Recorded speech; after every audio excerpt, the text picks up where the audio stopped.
Assalamualaikum warahmatullahi wabarakatuh.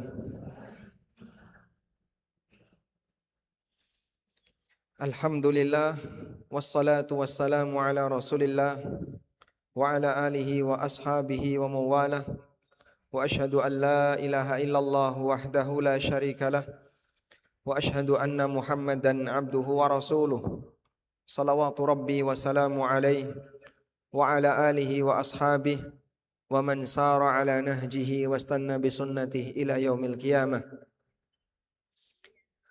Ada seorang sahabat bernama Abdullah bin Busr.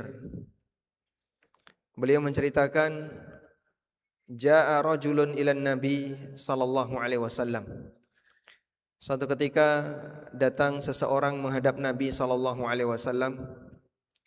Orang ini mengadu kepada beliau tentang syariat Islam yang demikian banyak. Beliau merasa kalau saya harus jalankan semuanya, nampaknya enggak sanggup.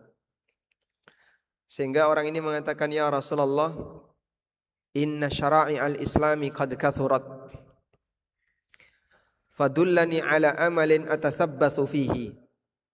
Ya Rasulullah, syariat Islam itu banyak sekali. Ada syariat berkaitan dengan rumah tangga, ada syariat berkaitan dengan muamalah, termasuk juga berkaitan dengan ibadah. Bahkan untuk para wanita ada hukum khusus. Dan hukum khusus para wanita itu beragam. Sebab urusan wanita lebih jelimet daripada urusan laki-laki. Maka sahabat ini tanya kepada Rasulullah SAW, berikan aku arahan yang bisa aku praktekkan sehingga aku lebih ringan dalam menjalankan semua syariat Islam itu. Nabi SAW ngasih satu arahan. InsyaAllah kalau anda mempraktekannya akan terasa lebih ringan untuk mempraktekkan syariat Islam. Apa arahan beliau? La yazalu lisanuka rudban bidzikrillah. Jadikan lisanmu selalu basah dengan zikrullah. Jadikan lisanmu selalu basah dengan zikrullah. Kita mencintai Allah, tapi Allah gaib, sehingga tidak bisa dirasakan dengan indera. Namun kita bisa rasakan dengan batin. Melalui apa? Iman. Ada banyak nikmat yang Allah berikan kepada kita, berupa aneka nikmat materi, nikmat keamanan, dan semuanya kita yakin ini Allah yang ngasih. Sehingga kita merasakan kehadiran Allah dalam batin kita. Kita merasakan Allah Subhanahu wa ta'ala memberikan banyak kelebihan kepada kita. Terus bagaimana kita mencintainya? Sementara kita tidak pernah melihat zatnya, kita tidak pernah mendengar suaranya, kita hanya mendengar beritanya. Maka Nabi SAW ngasih arahan, kalau dia sering kau sebut, kalau namanya, pujiannya sering kau sebut, itu nanti akan memberikan pengaruh bagi batin. Maka Rasulullah SAW arahkan, la yazalu lisanuka rudban bidzikrillah. Jadikan lisanmu selalu basah dengan zikrullah. Saat anda sering menyebut nama Allah, sering memuji Allah dengan lisan, sering disebut itu ngasih pengaruh di hati. Orang Jawa punya kaidah, weting trisno jalaran saka sutrisno. Weting trisno jalaran saka kulino. Jadi karena sering, karena terbiasa menyebut nama Allah, menumbuhkan rasa cinta kepada Allah. Selanjutnya, saat seorang hamba semakin mencintai Allah, maka ketundukan dia kepada Allah akan bertambah. Ketundukan seorang hamba kepada Allah ketika semakin meningkat, maka dia dikasih aturan apapun oleh Allah. Syariat berkaitan dengan masalah salat, dia mau tunduk. Syariat berkaitan dengan masalah keluarga, dia mau tunduk. Syariat berkaitan dengan masalah muamalah, dia juga mau tunduk. Dia tidak akan keberatan, sebab ini datang dari siapa? Zat yang dia cintai. Sama halnya kalau seseorang lagi bucin, apa yang akan dilakukan? Apa aja yang diminta oleh pasangannya. Karena dia lagi seneng-senengnya. Sehingga walaupun harus mendaki gunung, menyeberang sungai, telusur gua, masuk selokan, dilakoni semuanya. Itu karena dia ingin membahagiakan yang dicintai. Sebab orang yang mencintai dia akan mentaati yang dicintai. Fa innal muhibba liman yuhibbu muti'u. Sesungguhnya orang yang mencintai dia akan mentaati yang dicintai. Mari kita tumbuhkan rasa cinta kita kepada Allah Subhanahu wa taala dengan cara pembiasaan menyebut nama Allah dalam kalimat-kalimat zikir yang bisa kita baca. Lafaz zikir susah atau gampang? Gampang. Sebutkan contohnya. Semua kalimat thayyibah yang Anda kenal. Jadi tidak perlu pakai buku yang panjang-panjang jelimet kalimatnya yang sulit. Pak Ustadz, tolong saya dikasih ijazah zikir. Gak perlu. Bisa baca la ilaha illallah? Bisa. Bisa baca tasbih? Bisa. Bisa baca tahmid? Bisa. Baca takbirah? Telunjuk. Nah, maka ini jadi dalil bahwa ketika tasyahud dianjurkan agar pandangan mata mengarah ke jari telunjuk. Sudah? Selanjutnya, kalau selesai salam boleh nggak mengubah posisi? Boleh. Karena zikir itu bebas posisi. Alladzina yadhkurunallaha qiyaman wa qu'udan wa ala junubihim. Kata Allah dalam Al-Quran, di antara ciri penduduk surga adalah orang yang rajin berzikir kepada Allah. Qiyaman wa qu'udan wa ala junubihim. Ketika sedang berdiri, ketika sedang duduk, ketika sedang berbaring, ketika sedang, jadi posisinya bebas. Zikir itu bebas posisi. Maka Anda mau duduk bersila, duduk tawarruk, duduk iftirash, duduk ik'a atau aneka duduk yang lainnya, silahkan. Sebab dalam zikir itu bebas posisi. Yang enggak boleh adalah zikir ketika seseorang sedang di kondisi tertentu yang itu tidak sopan, seperti buang air, ya. Tidak boleh zikir di dalam kamar mandi ketika sedang mandi, tidak boleh berzikir. Nah,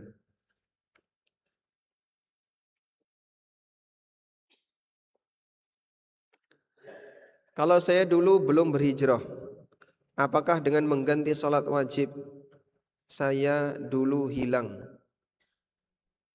Apakah dalam mengganti sholat wajib dulu bisa diqadha? Jika maksudnya beliau dulu meninggalkan sholat wajib dengan sengaja, apakah bisa diqadha? Baik, diperhatikan ini. Meninggalkan sholat ada dua kondisi. Satu, tidak disengaja. Dua, disengaja. Tidak disengaja bisa karena ketiduran atau kelupaan. Ini tidak disengaja. Kalau di perjalanan, orang bisa sholat di perjalanan? Bisa. Sebab Nabi SAW mengatakan, seluruh permukaan bumi suci. Wa ju'ilat li al-ardu masjidan wa tahura. Allah jadikan seluruh permukaan bumi ini sebagai masjid dan alat untuk bersuci. Maka kita bisa sholat di semua tempat, kecuali yang dilarang. Toilet, kuburan, itu dilarang oleh Nabi SAW. Tempat sampah nggak boleh dipakai sholat, dan tempat-tempat najis yang lainnya. Baik, sehingga boleh nggak sholat di mobil? Mobil itu najis atau suci? Mobil tergantung apa? Tergantung dalamannya. Tergantung pembawaannya. Najis itu ada di perut kita. Najis itu ada di mana? Di perut manusia. Hukum asalnya kalau tidak ada benda najis, maka hukum asal benda itu apa? Suci. Sudah? Selanjutnya, kita sholat di mobil, sholat di kereta boleh? Boleh. Sholat di bis? Maka musafir bisa sholat di kendaraan? Bisa. Selanjutnya, Meninggalkan salat tidak sengaja boleh diqadha. Meninggalkan salat tidak sengaja boleh diqadha. Berdasarkan sabda Nabi SAW. Beliau mengatakan, "Man nama an salatin aw nasiyaha fakaffaratuha hina dzakaraha." Siapa yang ketiduran atau kelupaan sehingga tidak sempat salat, maka kerjakanlah ketika ingat atau ketika bangun. La kaffarata lahu illa huwa. Tidak ada kesempatan kafarah baginya kecuali ketika itu. Nah, jadi kalau sudah diberi kesempatan untuk bangun, misalnya Anda bangun jam 7 pagi, telat sholat subuh, langsung segera kerjakan sholat subuh. Itulah kafarahnya. Sudah? Ini orang yang meninggalkan sholat tidak sengaja, karena lupa atau karena ketiduran.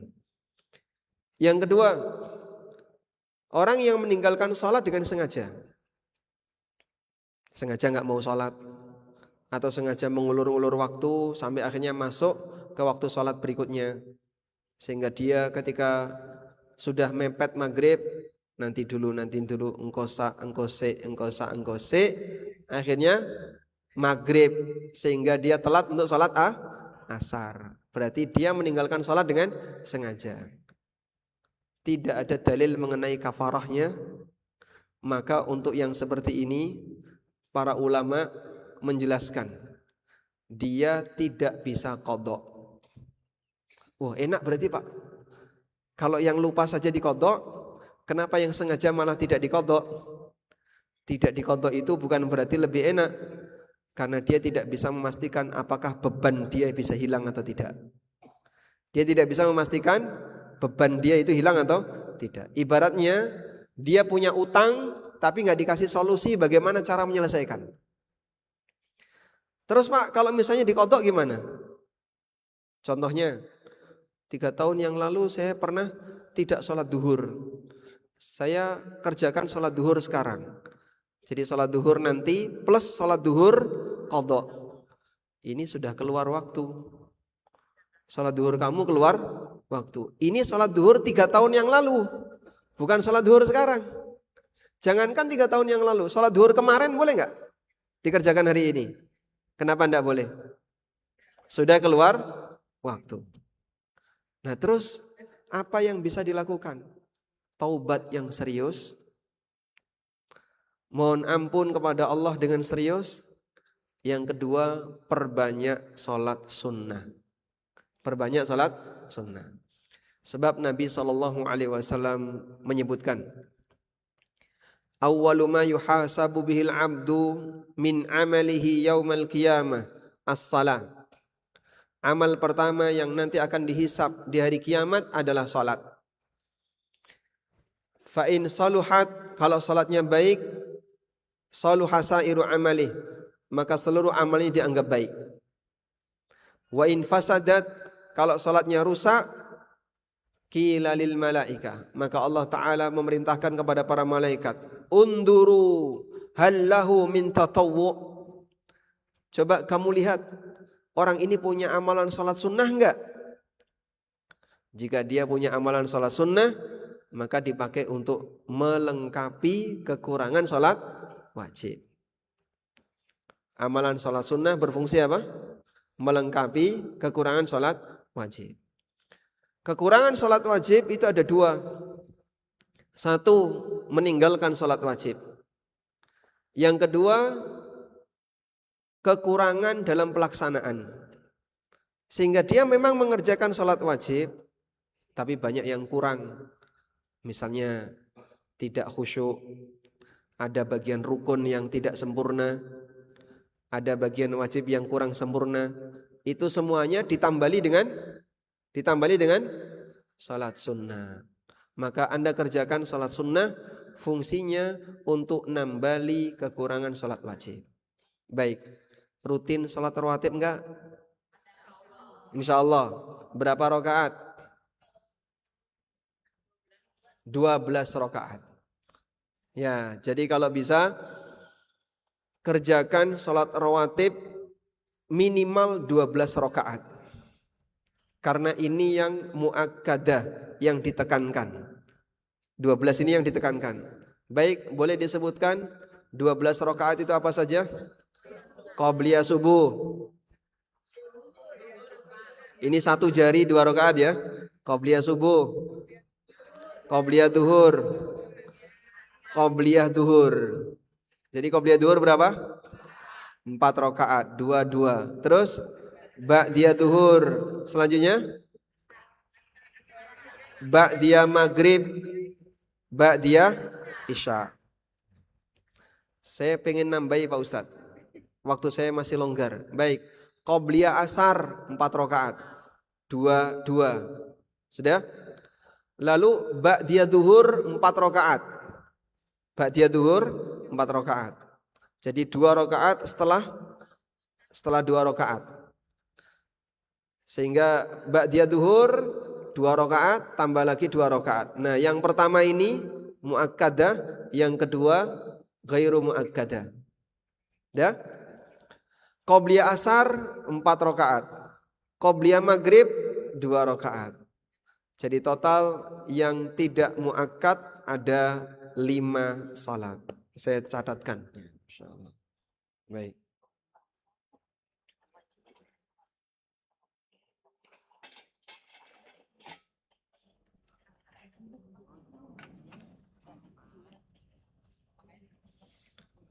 Salat rawatib. Rawatib itu aslinya artinya apa? Rawatib itu ya, salat rawatib itu salat sunnah yang mengiringi salat wajib. Ada yang muakkad. Ada yang muakkad. Muakkad itu artinya ditekankan. Muakkad artinya apa? Ditekankan. Dianjurkan dengan ditekankan. Jadi hampir tidak pernah ditinggalkan Nabi sallallahu alaihi wasallam saat beliau mukim. Apa saja itu? Qabliyah subuh. Saya tulis ya. 2 2 rakaat qabliyah subuh. Begini. Apalagi? 2 plus 2 qabliyah zuhur. Apalagi? 2 ba'diyah zuhur.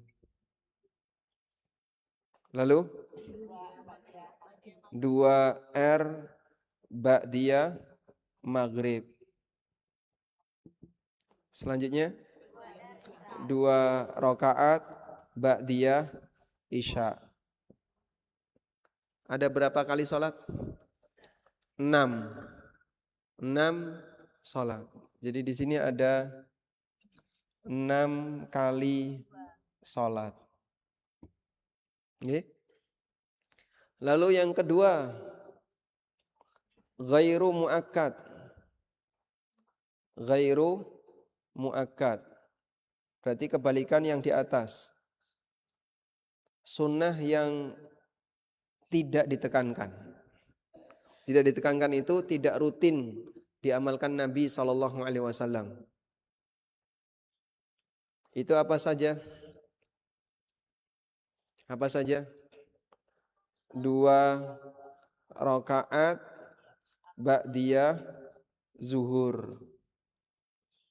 Ba'diyah zuhur yang kedua. Nah, tulis di sini ya. Yang kedua. Ini ba'diyah zuhur ada ini pertama, ini yang kedua. Udah?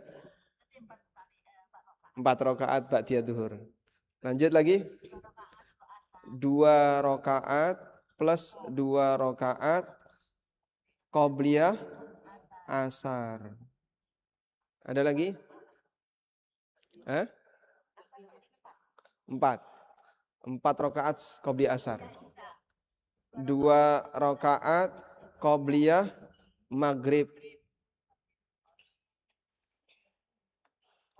Berapa sholat? 8. Tambah satu lagi. 2 rakaat qobliyah isya. Nah, berarti di sini ada 5 kali sholat. Nah, ada 5 kali sholat. Oke, 2, 3, 4, 5. Baik, insya Allah mudah dihafalkan, tapi yang penting dirutinkan.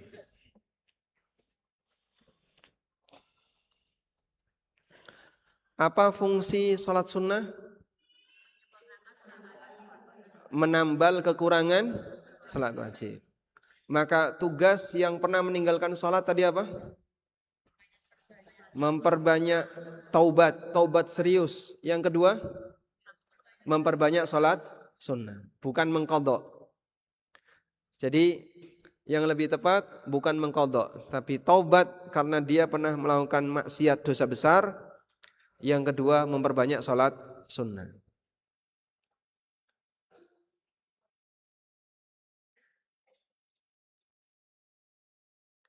Kalau bacaan sudah ditulis ini? Udah. Yang sana kelihatan enggak? Ini kelihatan? Enggak kelihatan. Yang infak kan bagian sini maksudnya.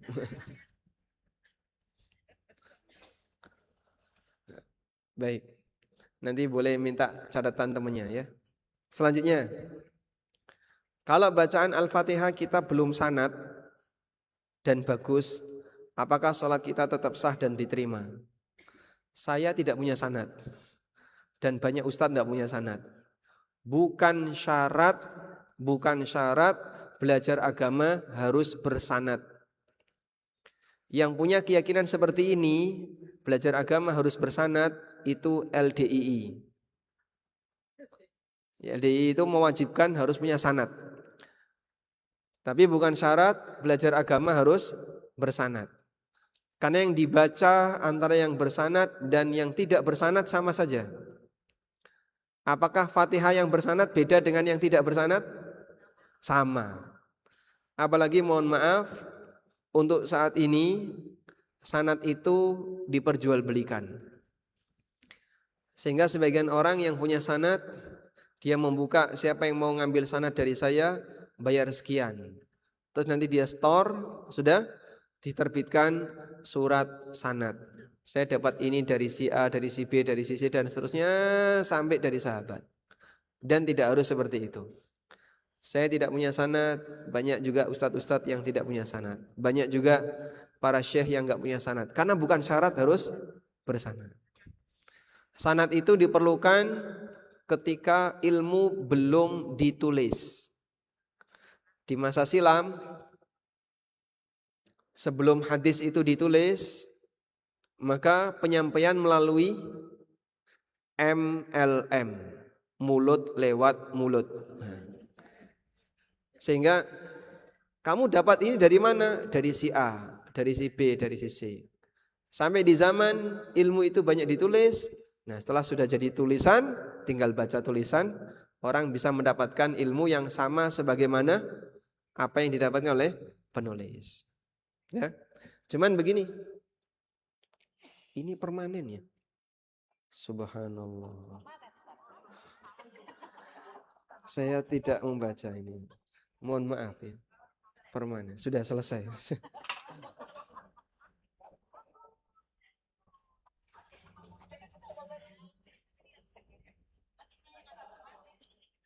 Saya tidak membaca peringatan. Mohon maaf ya. Baik, kita lanjutkan dulu ya. Berarti sekarang tanpa tulisan.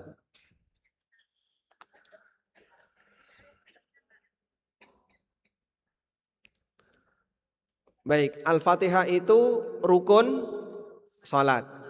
Al-Fatihah termasuk rukun salat. Nah, maka seperti apa kesalahan Al-Fatihah yang menyebabkan salatnya batal? Kesalahan Al-Fatihah yang menyebabkan salatnya batal. Kesalahan dalam membaca Quran ada 2. Kesalahan dalam membaca Quran ada 2. 1, lahnun jali. Lahnun jali. Anda tulis saja. Lah nun jali tulisannya gimana sih Pak? Lam, ha, nun, jim, lam, ya. Lah nun jali. Kesalahan yang mengubah makna. Lah nun jali artinya kesalahan yang mengubah makna. Sudah? Contohnya apa Pak? Contohnya salah harokat atau ganti huruf. Misalnya orang membaca, orang Jogja huruf iya sering diganti dengan za. Sering diganti dengan za. Iyyaka na'budu wa iyyaka nasta'in. Hah? Pernah nemu seperti itu? Alhamdulillah belum pernah. Saya pernah ketemu kayak gitu. Iyyaka na'budu wa iyyaka nasta'in. Kalau ada orang yang sholatnya seperti ini, Fatihahnya batal. Karena dia mengganti huruf ya dengan huruf za. Ya. Contoh yang lain. Huruf A diganti dengan nga. Dalam Al-Quran tidak ada huruf nga. Alhamdulillahi rabbil alamin. Ini mengganti huruf. Nah, model-model seperti ini berarti yang bersangkutan tidak boleh jadi imam. Kalau dia suami kita gimana Pak? Kalau suami Anda berarti tidak boleh jadi imam. Nanti sholatnya di masjid. Maka pastikan yang Fatihahnya masih salah dalam posisi lah nun jali, maka dia harus belajar Fatihah sampai benar. Jika tidak, terancam sholatnya. Kecuali kalau dia selalu berjamaah. Sehingga orang yang sholat Al-Fatihahnya belum benar, nanti ketika sholat, dia sholat secara berjamaah. Sebab makmum, kalau dia sholat berjamaah, maka makmum ditanggung imam. Jadi kalaupun yang salah-salah tadi, yang nggak bisa tadi, selama imamnya sudah benar, sholatnya sah. Nah, maka imam salah tidak boleh jadi imam. Kalau imamnya salah, tidak boleh jadi imam. Baik.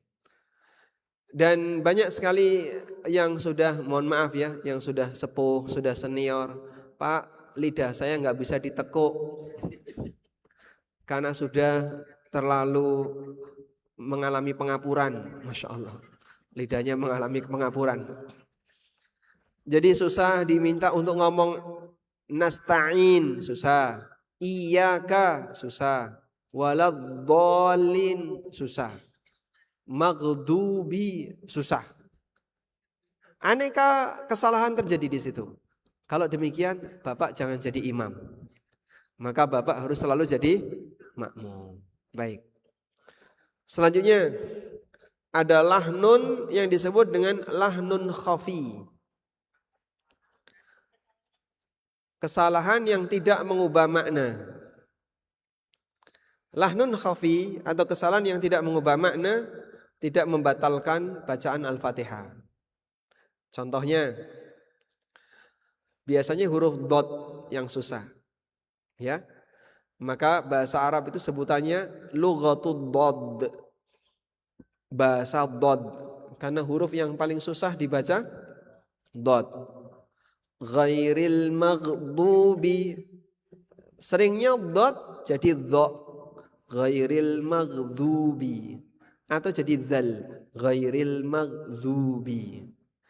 Nah, seperti ini masih tergolong lahnun khafi. Karena berdekatan makhrajnya sehingga masih ditoleransi. Begitu? Namun upayakan ya agar ketika membaca selalu dihati-hati bisa baca dengan benar. Baik. Apakah kita boleh meng-cut off seseorang dalam hidup kita untuk kebaikan batin dan diri kita? Karena jika bertemu menjadi mengingat kembali perlakuan orang tersebut. Bedakan dua hal antara bermusuhan dengan tidak akrab. Sama atau beda? Beda. Kalau bermusuhan ini dilarang. Karena Allah Subhanahu wa taala mengatakan innamal mu'minuna ikhwatun fa aslihu baina akhwaikum. Sesungguhnya orang mukmin itu bersaudara, maka akrabkanlah, perbaikilah hubungan persaudaraan di antara mereka. Allah Subhanahu wa taala juga melarang orang mukmin bermusuhan di ayat yang lain. La yaghtab ba'dukum ba'dan ayuhibbu ahadukum ayyakula lahma akhihi maitan fakarihtumu wala yashar qaumun min qaumin asa ayyakuna khairum minhum. Jangan saling menghina antara satu dengan yang lain, jangan menggibah. Nabi SAW juga mengatakan wala tabaghadu, jangan saling membenci.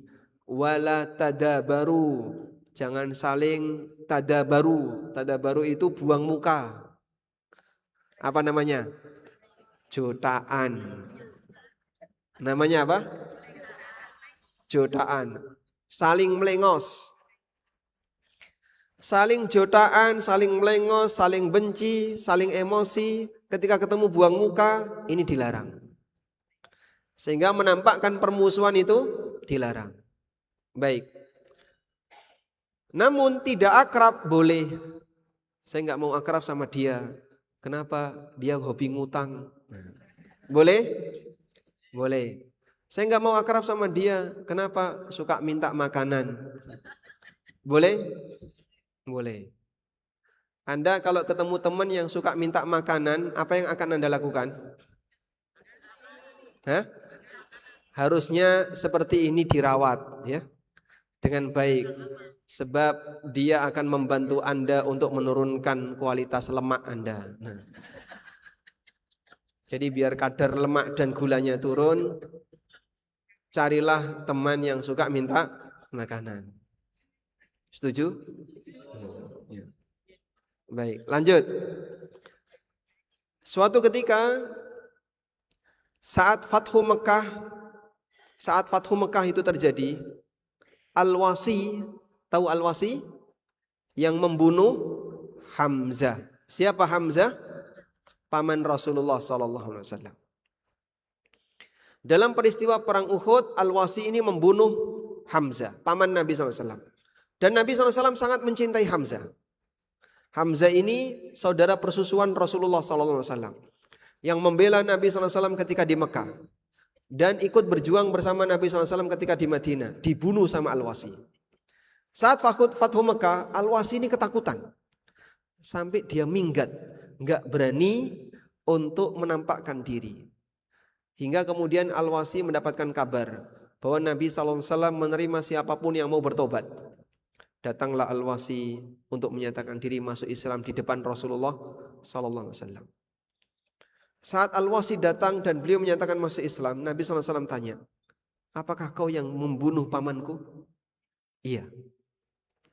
Jangan kau tampakkan wajahmu di hadapanku. Sehingga Nabi SAW tidak ingin ketemu Al-Wasi. Alasannya apa? Alasannya menjaga perasaan. Jadi beliau teringat dengan Hamzah ketika melihat Al-Wasi. Maka Al-Wasi ketika itu pergi menghormati Rasulullah SAW. Semua sahabat ingin dekat dengan Nabi SAW. Al-Wasi takut untuk mendekat kepada Nabi SAW. Dalam rangka menjaga perasaan. Maka boleh nggak Pak, kita tidak akrab dengan orang dalam rangka menjaga perasaan? Boleh, silahkan. Tapi permusuhan tidak boleh. Paham ya? Baik. Sehingga begini, kalau Anda mencintai orang lain, dianjurkan untuk apa? Memberitahu. Kalau Anda membenci orang lain, dianjurkan untuk merahasiakan. Ya. Sudah? Coba ya. Sekarang salaman dengan sebelah kanan dan kirinya. Sudah salaman saja, enggak usah. Sudah cukup. Ucapkan. Aku benci kamu. Bisa? Enggak bisa. Baik, alhamdulillah. Naluri kita menolak. Kenapa, Pak? Manusia normal, dia tidak akan melakukan seperti itu. Makanya kalau sedang benci sama orang lain, jangan ditampakkan. Tapi kalau mencintai orang lain, tampakkan. Pernah satu ketika, Nabi SAW sedang duduk bersama para sahabat. Tiba-tiba ada sahabat A ini lewat. Lalu sahabat yang di samping Rasulullah SAW bilang, "Ya Rasulullah, inni la uhibbu hadza." Ya Rasulullah, aku senang sama orang yang lewat tadi. Nabi SAW tanya sama beliau, "A'lam tahu, apakah kau sudah memberitahu dia?" "Belum ya Rasulullah." "Fa'alimhu, kasih tahu dia." Falahikahu, dikejar. Sahabat yang duduk tadi langsung bangkit mengejar sahabat yang lewat. Ketika ketemu langsung disampaikan, "Uhibbuka fillah." Aku mencintaimu karena Allah. Dibalas sama sahabat A tadi, "Ahabbakalladzi ahbabtani fihi." Ahabbakalladzi ahbabtani fihi. Semoga Allah mencintaimu karena kau mencintaiku karena Allah. Udah? Baik. Sampaikan kepada samping kanannya, "Uhibbuki fillah." Ya. Uhibbuki fillah. Kangelan Pak Ustaz. Pakai basa Jawa wae. Aku tresno marang awakmu karena Allah. Boleh? Nah, itu dianjurkan karena mencintai sama mukmin hukumnya sunnah. Sehingga Anda bisa sampaikan, "Uhibbuki fillah," aku cinta kamu karena Allah. Jawabnya apa? Jawabnya? Hah? Podo-podo. Daripada pakai bahasa Arab kangelan ya. Podo-podo. Semoga Allah mencintaimu sebagaimana engkau mencintaiku karena Allah. Baik.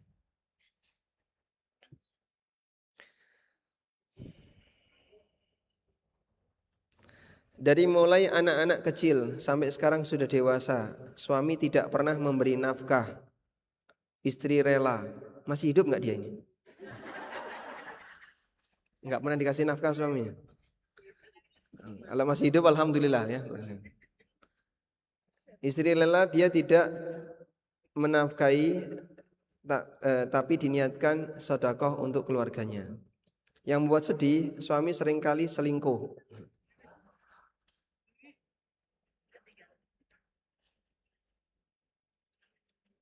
Yang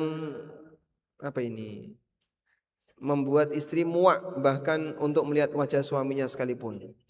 Suami tidak mau menceraikan tapi ridho tidak dilayani dan dicuekin, dibiarkan. Ya, tidak selamanya bertahan itu lebih baik daripada berpisah. Karena kebersamaan orang bisa mempengaruhi banyak pada kondisinya. Mungkin mempengaruhi kualitas ibadahnya, mempengaruhi kondisi batinnya, mempengaruhi A, mempengaruhi B, bahkan bisa jadi dia terpengaruh untuk berbuat maksiat. Saya kemarin baru dapat kabar, beberapa orang yang punya pemikiran liberal, dia mendoktrin istrinya, buang jauh-jauh penyakit cemburu, itu hanya akan membuat kamu tidak bahagia. Kendalikan pikiranmu untuk tidak cemburu. Jadi tenang saja, aman dengan suamimu. Nah, maksud dia biar dia selingkuh aman. Itu istrinya didoktrin dulu. Buang penyakit cemburu. Cemburu itu hanya bawaan perasaan yang terbit karena perasaan yang sakit. Sudahlah, buang saja. Dan setelah itu suaminya sering selingkuh, sering berbuat zina dan seterusnya. Baik. Nah, kalau seperti ini keadaannya, lelaki fasik sementara muslimahnya adalah wanita yang baik, dia boleh gugat cerai. Anda tinggal lapor saja ke pengadilan, suami saya tidak pernah ngasih nafkah, langsung ketok palu, Anda bisa bebas. Bisa jadi sendiri dalam hal ini lebih menenangkan daripada harus bersama. Karena tidak selamanya kebersamaan membawa keberkahan. Baik. Mana yang lebih menyakitkan hati? Diselingkuhi atau dipoligami? Ya? Saya tanya mana yang lebih? 1, suami selingkuh. 2, suami poligami. Mana yang lebih menyakitkan hati?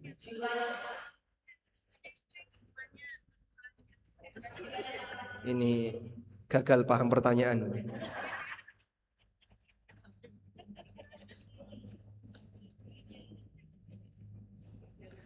Ada pertanyaan lagi?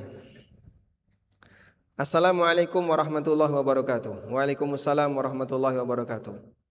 Bapak saya usia 70-an, cukup emosian. Kalau makan tidak sesuai keinginannya sering marah. Kalau punya keinginan selalu ingin dipenuhi. Padahal keinginan tersebut membutuhkan uang puluhan juta.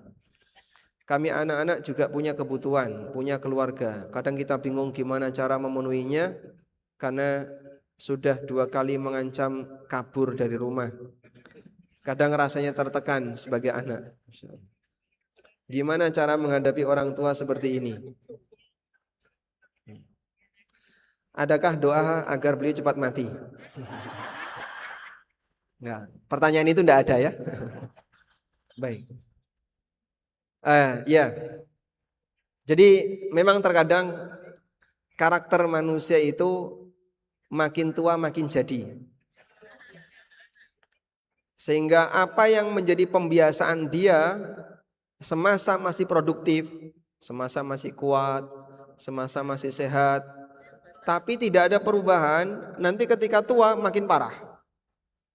Salah satunya seperti ini. Sifat takaburnya, sombongnya itu melebihi tinggi badannya. Sehingga dia pingin ini dan seterusnya. Ya sebagai anak jadi bingung ya kayak gini ya. Maka bersyukurlah kalau Bapak Ibu punya orang tua yang toleran, yang nyaman dengan anak, tidak suka menyusahkan anak dan seterusnya. Karena masih banyak orang tua yang kadang begitu makin tua makin anak-anak. Baik. Pertama begini. Kebaktian itu standarnya syariat, bukan keinginan orang tua. Satu ya. Sehingga tidak disebut berbakti, bukanlah definisi berbakti, harus memenuhi semua keinginan orang tua.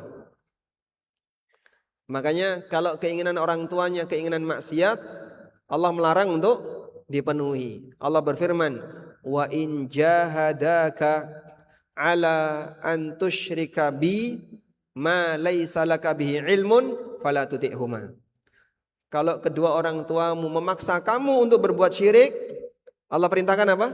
Fala tuti'huma, jangan ditaati. Sehingga tidak menuruti kemauan orang tua dalam hal ini tidak termasuk durhaka. Nabi SAW mengatakan, la ta'ata li makhlukin fi maksiatil khaliq. Tidak ada ketaatan bagi makhluk untuk hal yang isinya maksiat kepada Khalik. Maka orang tua yang minta A, minta B tapi isinya maksiat, apakah anak wajib taat? Tidak.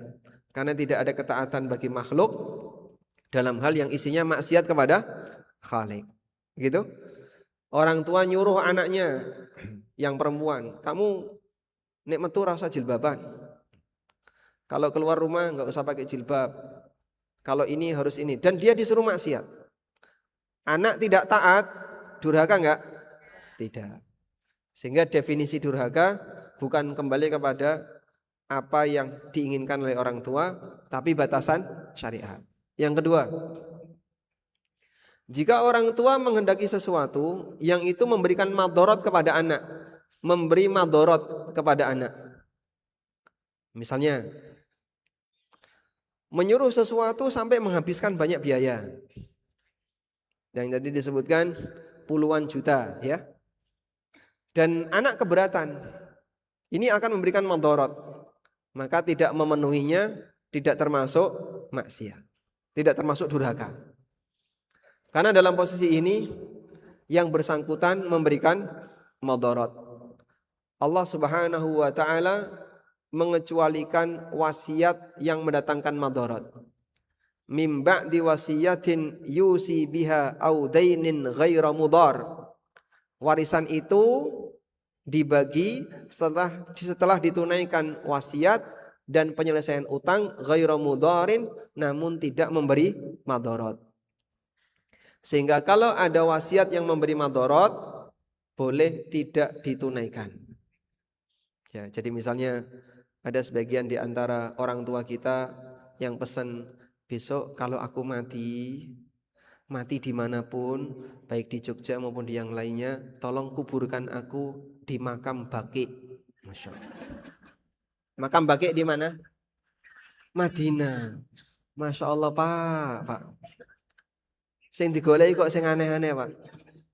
Kalau Bapak pengen dimakamkan di makam baqi, Bapak tinggal di Madinah. Jadi mahasiswa UIM. Umur pinten? 70 jadi daftar mahasiswa UIM. Ya kalau bisa misalnya seperti itu, tinggal di Madinah dengan visa 3 bulan, selesai visa perpanjang lagi sampai mati di situ mungkin. Ya.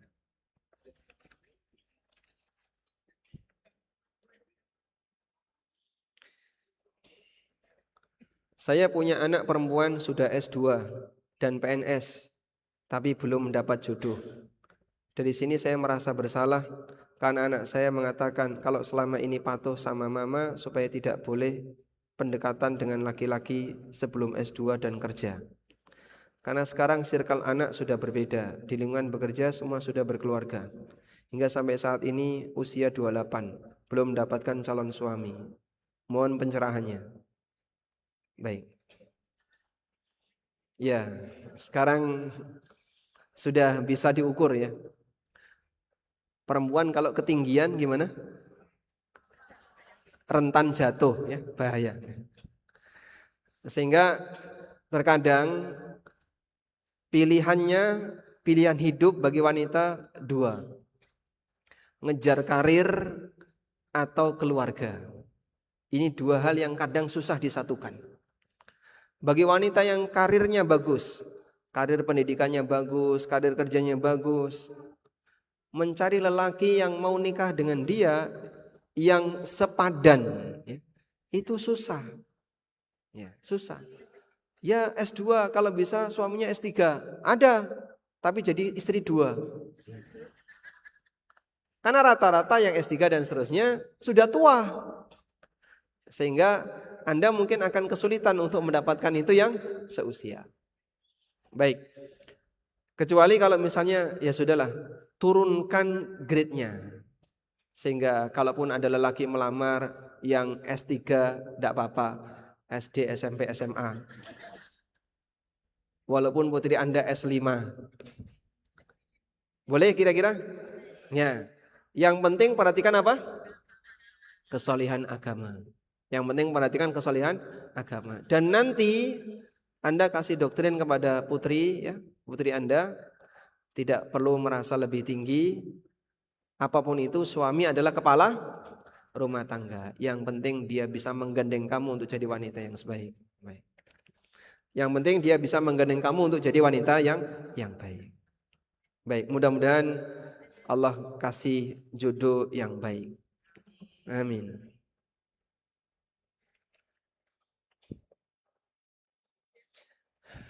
Baik.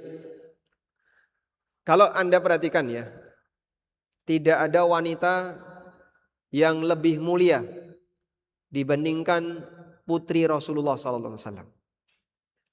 Tapi menantu Nabi SAW yang ahlul bait hanya satu. Siapa? Ali. Selain itu bukan ahlul bait.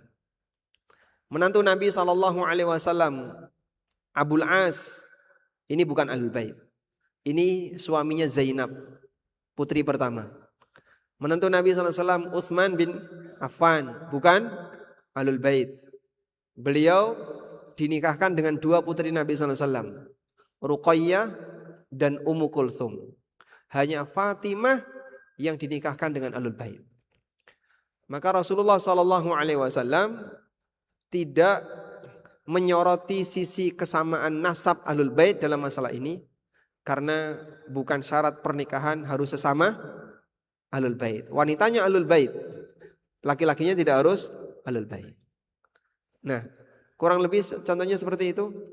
Kalau sekiranya putri Anda sudah berpenghasilan S2 dan seterusnya, turun grade untuk mencari lelaki yang mungkin di bawah beliau dari sisi pendidikan, dari sisi penghasilan, mudah-mudahan nanti dilancarkan oleh Allah jodohnya.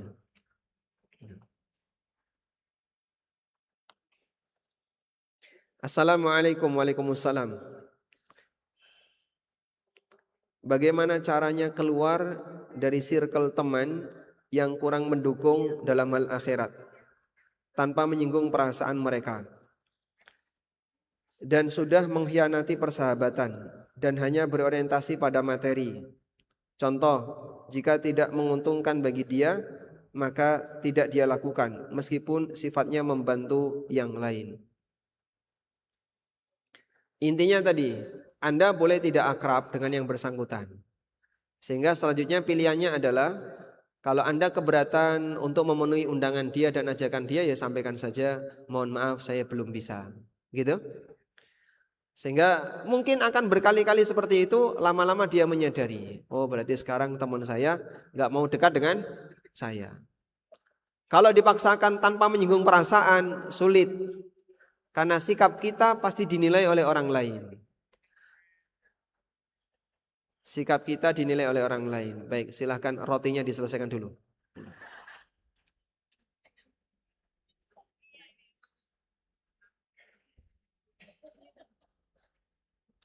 Butuh berapa menit untuk bagi roti? Dimakan di sini atau di rumah?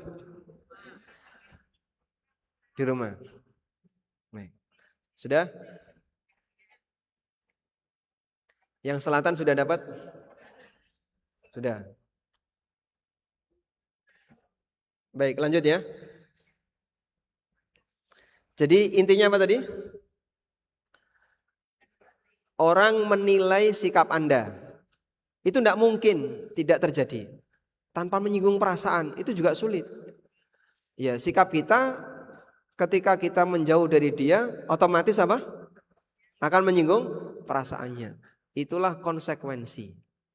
Sebab di saat kita bersikap dengan orang lain, pasti terjadi gesekan. Gesekan bisa menimbulkan panas. Maka nggak jadi masalah. Yang penting Anda di posisi aman. Amankan diri kita dari pengaruh buruk orang lain.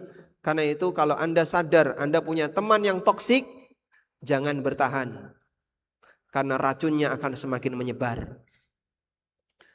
Sehingga ketika Anda menyadari ini nggak benar, baik, nggak usah akrab.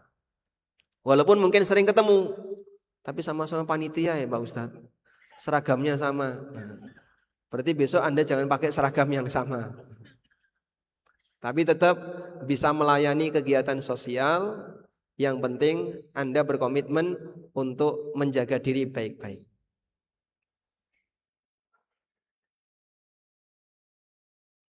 Apakah boleh ortu pisah rumah dengan anak yang sudah dewasa dengan tujuan untuk menjaga komunikasi agar kembali baik dan harmonis lagi? Ya. Oh ini perlengkapannya ada di atas ya.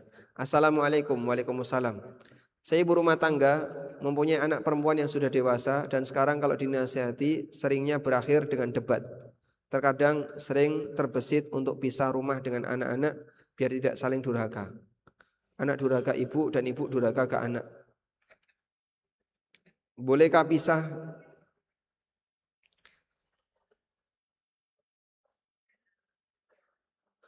Baik, insya Allah tidak masalah. Kalau sekiranya dengan berpisah itu bisa menjaga hubungan baik. Orang Jawa punya falsafah. Orang Jawa punya falsafah. Adoh mambu wangi, cedak mambu. Paham falsafahnya? Ya, adoh mambu wangi, cedak mambu. Nah, mungkin ketika terlalu sering dekat, jadinya sering gesekan. Akhirnya mungkin luapan perasaan, ya bosen atau apa nggak enak, maka dibuat berjarak. Dah, barangkali dengan berjarak, berkunjung sesekali, tetap bisa saling mencintai dan seterusnya. Sehingga ini akan lebih baik jika memang dengan selalu dekat Anda sering disikapi nggak baik dengan anak-anak.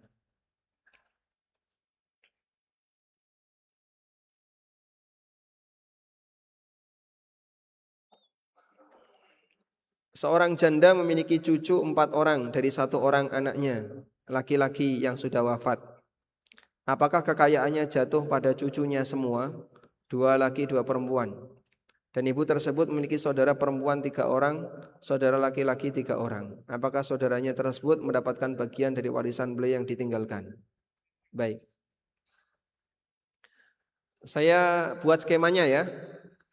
Beliau janda berarti suaminya tidak ada. B, seorang ibu punya anak laki-laki, punya anak 2 laki 2 perempuan. Nah, anak laki-laki ini sudah meninggal. Ahli warisnya ibunya si B tadi dan cucu-cucunya. Sudah? Ibunya dapat 1/6. Ibunya dapat 1/6. Jadi ibu yang tanya ini dapat 1/6. Sisanya berapa? 5/6. Jadi milik anak-anaknya. Dibagi 2/1. Sehingga tidak semua harta peninggalan dari anak yang meninggal tadi jatuh ke cucunya. Tapi ibunya juga dapat. Istrinya dapat 1/8. Istrinya mayit dapat 1/8. Jadi dikurangi 1/6, dikurangi 1/8, sisanya untuk anak.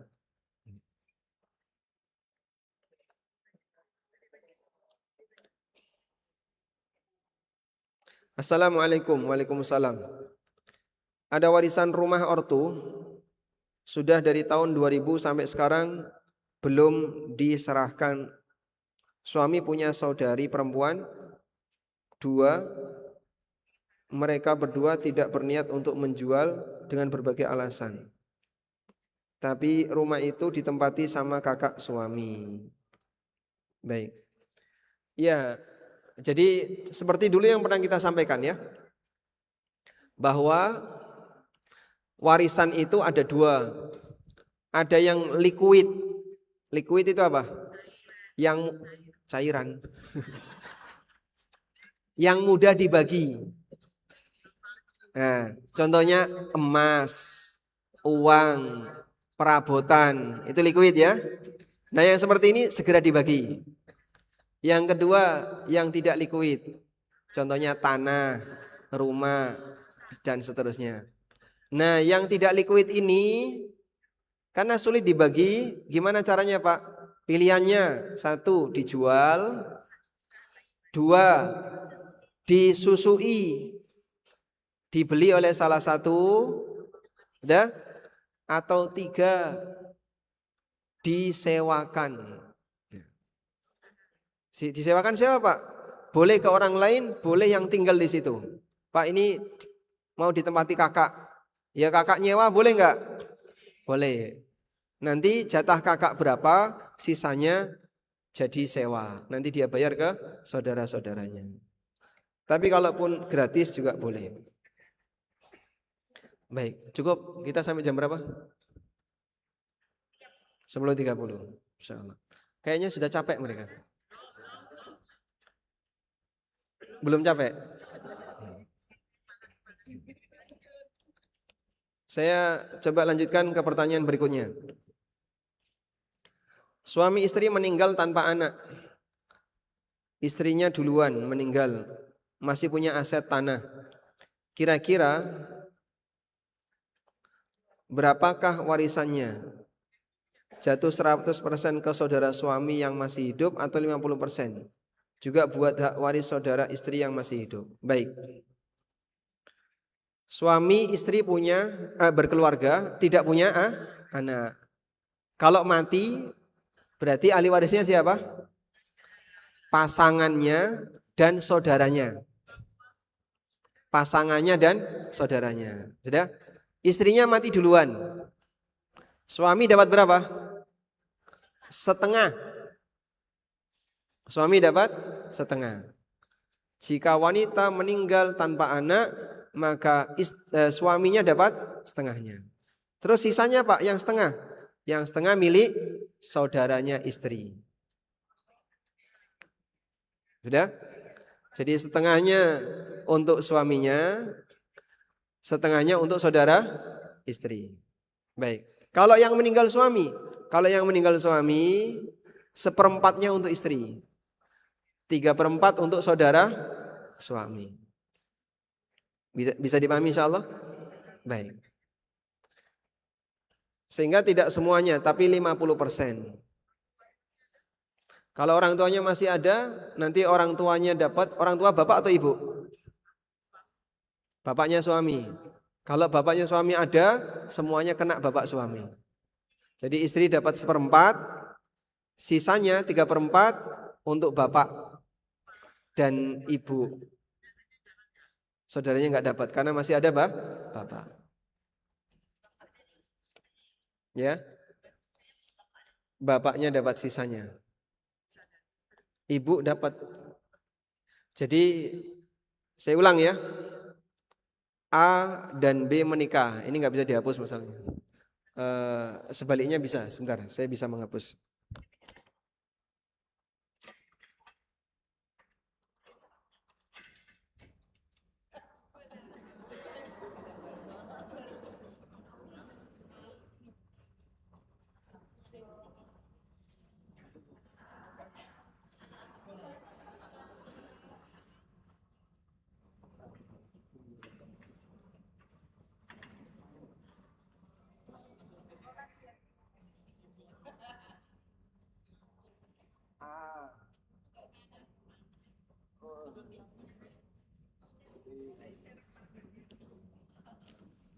Kelihatan ya ini? Kelihatan ya. A dan B gini ya. Menikah, punya anak D. G. D nikah dengan C. Nah, sudah? Tidak punya anak. D meninggal sebagai seorang miliarder. Ya. Begini, bagaimana bagi warisnya? C dapat 1/4. Sebagai istri dalam posisi tidak punya anak. Sisa berapa? Sisa 3/4. Nah, 3/4 ini untuk A dan B. Caranya dibagi 2/1. 2/1 gimana Pak itu berarti?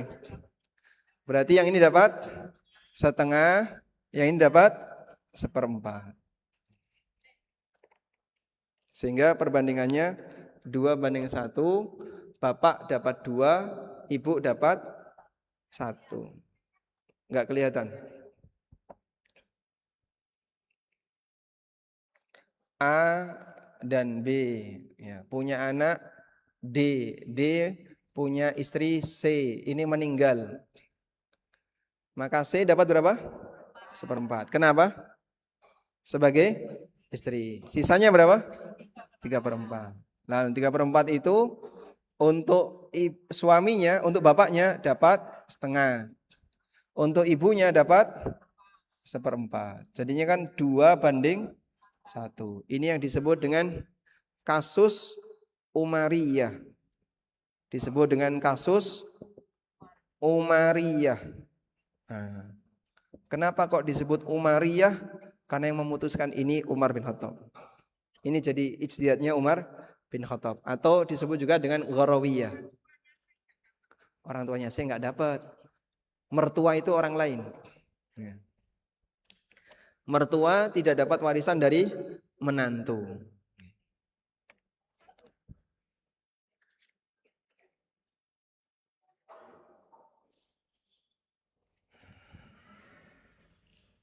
Assalamualaikum. Waalaikumsalam. Bagaimana cara mengajak anak agar mau sholat berjamaah di masjid? Karena kalau di rumah sholatnya tidak tepat waktu dan munfarid. Anak berdalil wanita tidak wajib sholat di masjid, namun senang main-main keluar di rumah. Nah kalau kayak gini, anak Anda perempuan ya.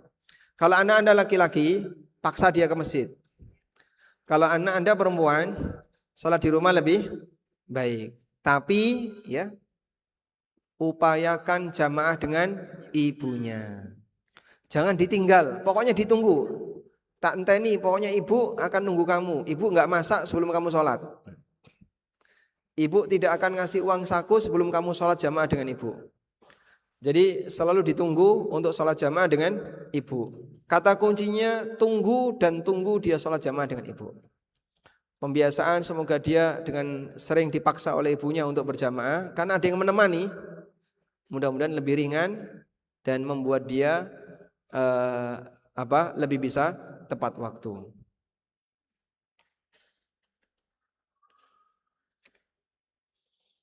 Bolehkah seorang perempuan sholat jenazah sendiri tanpa imam? Bolehkah jadi imam sholat jenazah yang makmumnya semua perempuan? Baik. Wallahu a'lam. Insya Allah tidak masalah wanita sholat jenazah sendirian jika tidak ada yang membersamainya untuk berjamaah. Meskipun ada sebagian di antara ulama yang mengatakan sholat jenazah harus berjamaah. Walaupun dengan orang yang sudah sholat jenazah sebelumnya. Karena Nabi SAW ketika mensolati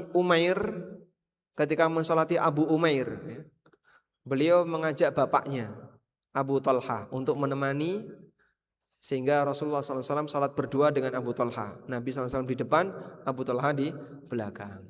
Sehingga kalau ibu misalnya sholat jenazah kok nggak ada teman, maka bisa ngajak siapapun walaupun sudah sholat.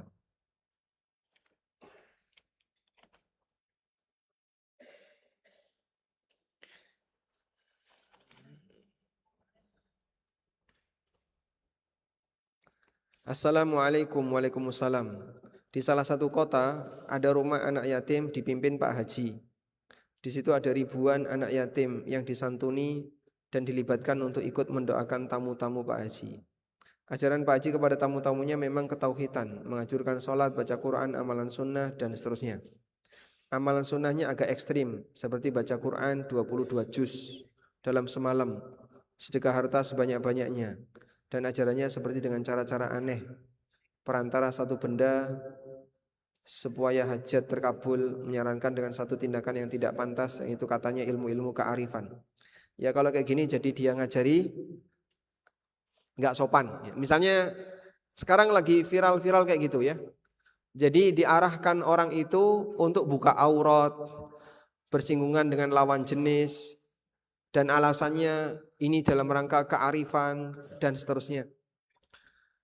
Kalau ada ajaran seperti ini, pastikan dia ajaran sesat. Kalau baca Quran sekian juz dalam semalam, silahkan.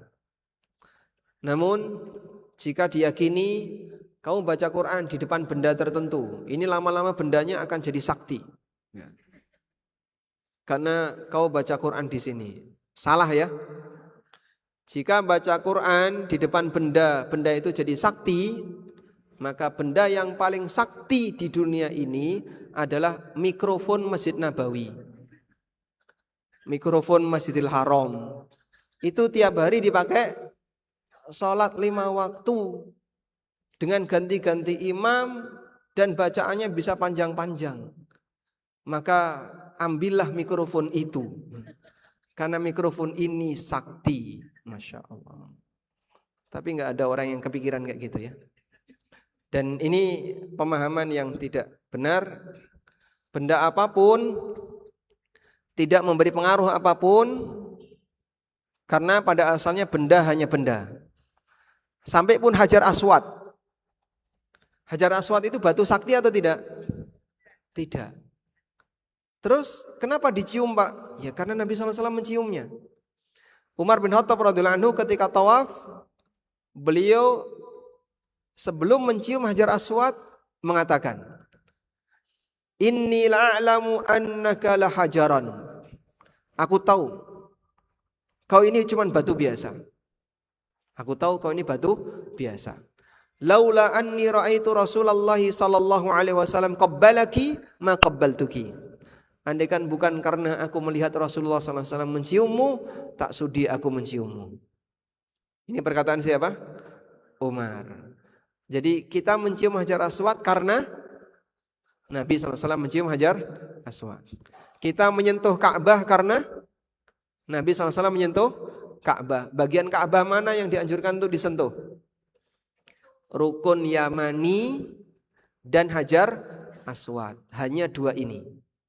Sedangkan rukun-rukun yang lain tidak perlu disentuh. Kalau dindingnya Pak, nggak perlu disentuh. Tidak ada keutamaan menyentuh makom Ibrahim, tidak ada keutamaan menyentuh hijir Ismail, tidak ada keutamaan menyentuh dinding Ka'bah yang lain. Yang ada nilai keutamaan menyentuh rukun Yamani dan Hajar Aswad. Hanya itu saja. Tapi bagi orang yang mau berdoa, silakan berdoa di multazam. Kalau bisa mepet multazam silakan. Cuman kesempatan itu sangat langka. Sebab di multazam banyak orang berdesakan dan rebutan. Dan saya berkali-kali membimbing umroh tidak pernah mendekat ke Hajar Aswad karena nggak sanggup dengan banyaknya orang di situ. Ya, bisa dimanfaatkan untuk kegiatan yang lain seperti sholat sunnah atau tawaf sunnah dan seterusnya. Wallahu a'lam.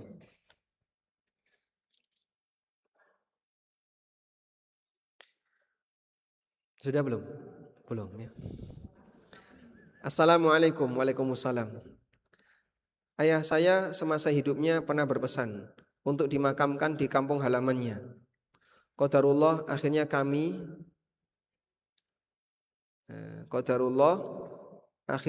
ayah tidak dimakamkan sesuai keinginannya.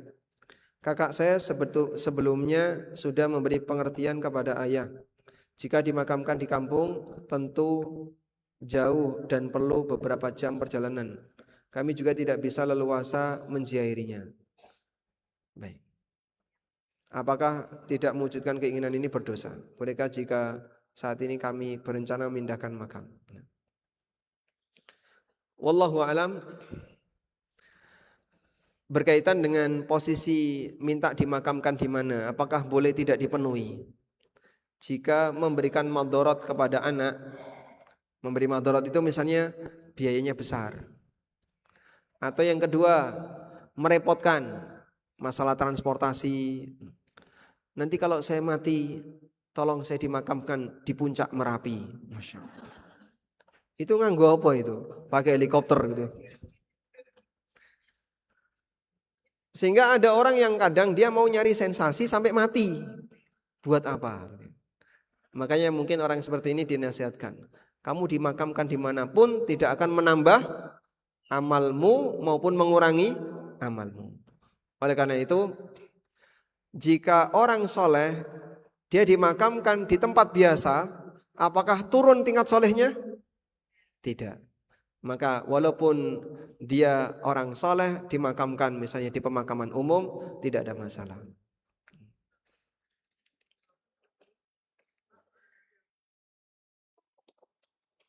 Assalamualaikum. Waalaikumsalam. Apakah boleh sholat jamak dengan wudu bertayamum? Bagaimana caranya? Sholat jamak bolehkah dengan satu tayamum? Dalam hal ini ulama beda pendapat.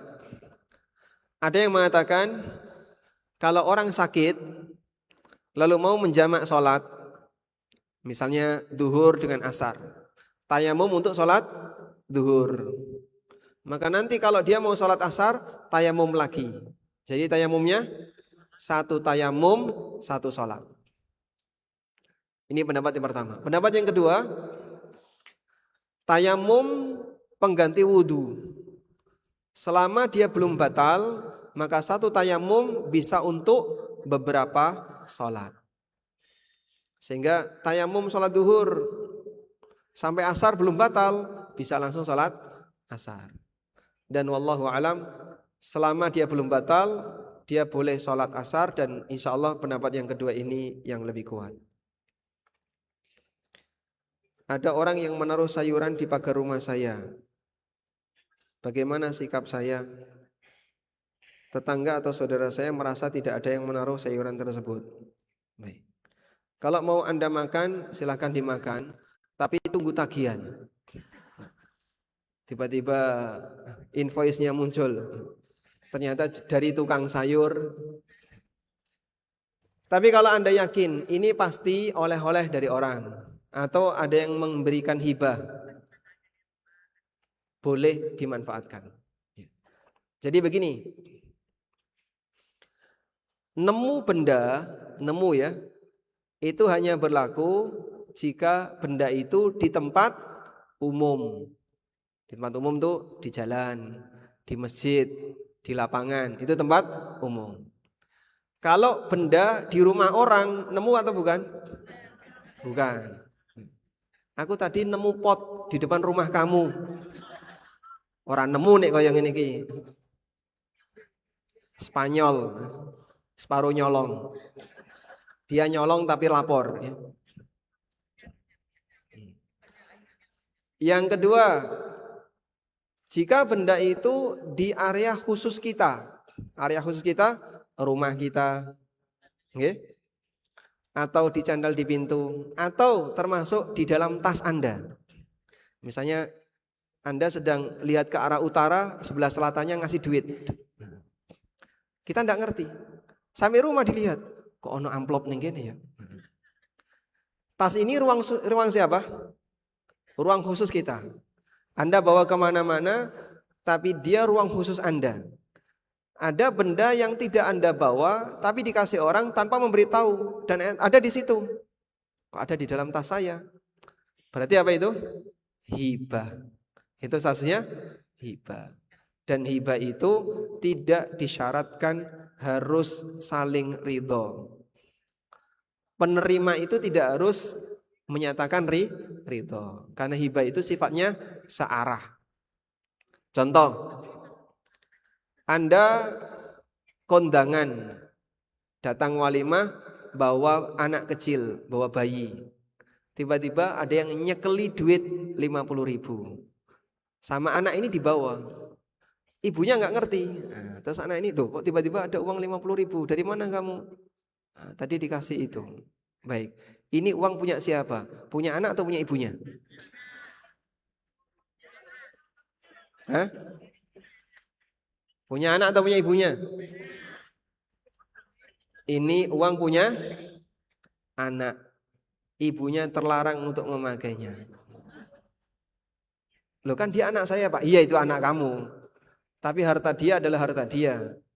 Kecuali kalau dia sudah dewasa, bisa ngerti ketika diminta dia kasihkan, silakan.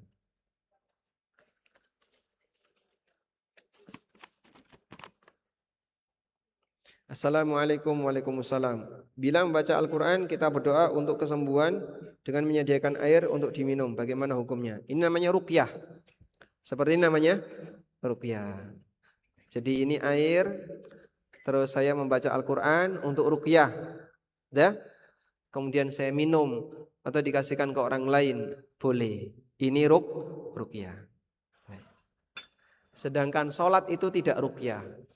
Orang baca Quran pakai mikrofon, ini ruqyah enggak? Tidak. Maka yang seperti ini ya seperti benda yang lain. Wallahu a'lam. Walhamdulillah, ini sudah selesai ya.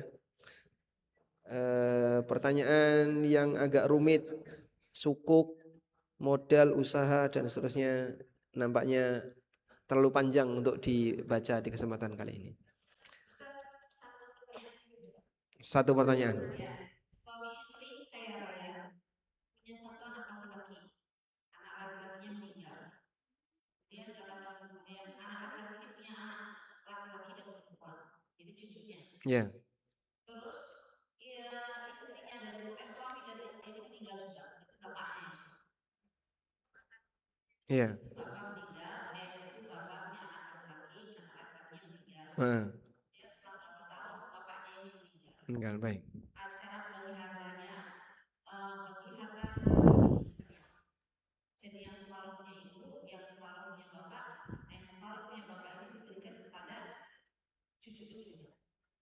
Ya,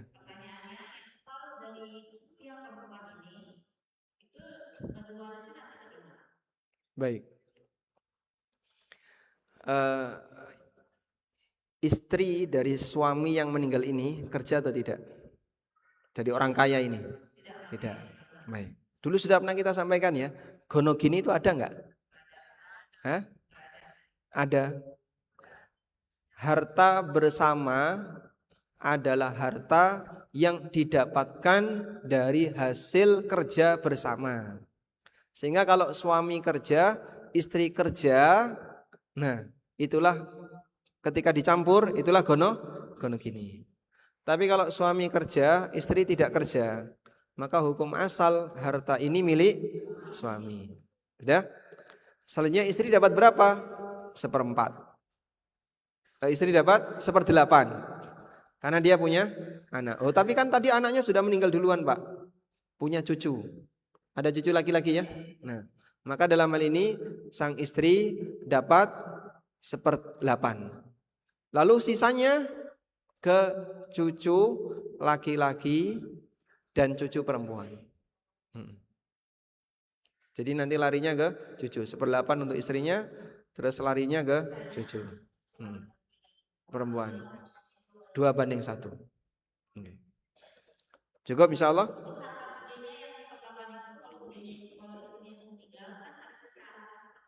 Nah 1/8 tadi istri meninggal ke cucu lagi.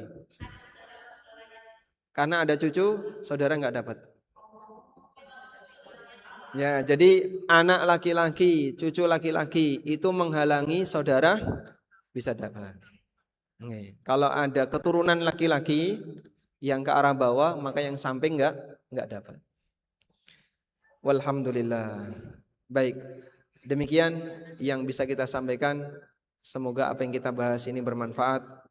Allahumma anfa'na bima 'allamtana wa 'allimna ma yanfa'una warzuqna ilma.